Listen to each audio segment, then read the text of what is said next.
ભરૂચ અંકલેશ્વર શહેરી વિકાસ સત્તામંડળમાં સમાવિષ્ટ ગામોમાં ઝોન પાડવામાં થયેલ ગંભીર પ્રકારની ભૂલો સુધારવા અને 8 કિલોમીટરની બહારના ગામોને બહોળામાંથી છૂટ આપવાની માંગ સાથે કિસાન વિકાસ સંઘ દ્વારા કલેક્ટરને આવેદનપત્ર પાઠવી રજૂઆત કરવામાં આવી હતી। ભરૂચ કિસાન વિકાસ સંઘ દ્વારા આજરોજ કલેક્ટરને આવેદનપત્ર પાઠવવામાં આવ્યું હતું, જેમાં જણાવ્યા અનુસાર ભરૂચ અંકલેશ્વર શહેરી વિકાસ સત્તામંડળમાં ભરૂચ તાલુકાના 44 ગામો, ભરૂચ નગરપાલિકા, અંકલેશ્વર તાલુકાના કુલ 45 ગામો અને અંકલેશ્વર નગરપાલિકાનો સમાવેશ કરવામાં આવ્યો છે। બોડા વિસ્તારમાં આવેલા ગામો પૈકી બોડાની 8 કિલોમીટરની અંદરમાં આવેલ ગામનો વિકાસ 1970થી થતો આવ્યો છે, જ્યારે 8 કિલોમીટરની બહારના ગામોનો વિકાસ નહીવત છે, એટલે કે બિલકુલ ઓછો છે। 10%થી પણ ઓછો વિકાસ આ ગામોમાં થયો છે।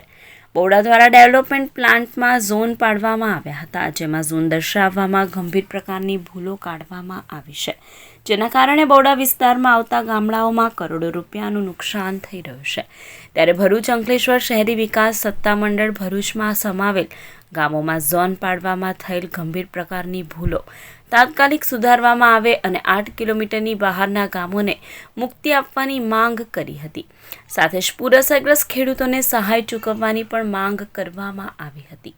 आज राष्ट्रीय किसान विकास संघ तरफથી અને કિસાનો અને બિલ્ડરોને ભેગા થઈને આજે રાજ્યપાલશ્રીને આવેદનપત્ર આપીને અમે જણાવીએ છીએ કે ભરૂચ જિલ્લાની બોડાની કામગીરી બિલકુલ નહીવત છે।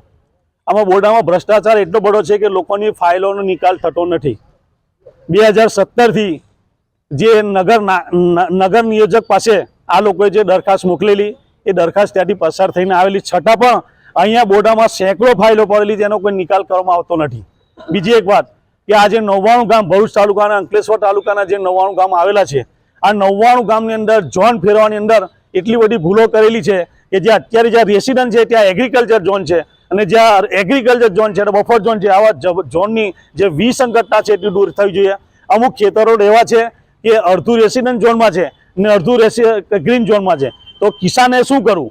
એટલે આ વિકાસ રૂંધાયેલો છે। એટલે મારી માંગ એ છે કે 8 કિલોમીટરના વિસ્તારની બહારના જે ગામો છે એને બોડામાંથી દૂર કરવામાં આવે અને 8 કિલોમીટર વિસ્તારના ગામોને આને સમાવેશ કરી અને એનો વિકાસ કરવામાં આવે। બીજી એક વાત છે કે ભરૂચ જિલ્લાની અંદર જે નર્મદામાં પૂર આવેલું છે, એ પૂરની અંદર કિસાનોના પાકો નાશ થયેલો છે, એટલે કિસાનોના પાકોનો જે સર્વે કરી એમને યોગ્ય મળતર મળે એવી અમારી માંગ છે।